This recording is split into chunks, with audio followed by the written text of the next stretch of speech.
বাবা ও নাতি তো শীতের মধ্যে কামড় গায়ে যাস ঠান্ডা বাকি না আর তুমি খালি কেমনে কইস না নাতি আমার শরীরে এনার্জি বেশি হ্যাঁ ও ধরে আমার শরীরে পানি করে কি করবে আসো সেই পানি করে হেলে গেলে মনে করে ব্যায়াম করবি চাষটা দিয়ে না যে আসে করছে এটাই তো আমি বুঝি না যা করবেন যেমন যা দাদা সরে দেয় না যে আসে ঘুরতে কত কি খাই কত কি করি তাও শীতে বাঁচি না দাদু হ্যাঁ রে কে না যে আনবো নাতিনে যার কথা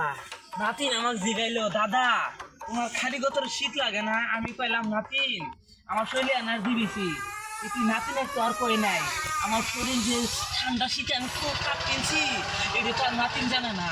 আজ শীতের কেমন গতর দেখ দাদা কাল কেন তুমি করলে তোমার বলে জানি না কেন কি দিন আমি আসলে এত এনার্জি গেলে ঘুরাই কইস না নাতিন কি করে সেদিনকে তো কইছি আমার শরীরও ধরে ঘামে পড়ে হ্যাঁ আজকে তোর নানি জোর করে আমাকে এলে গততে দিল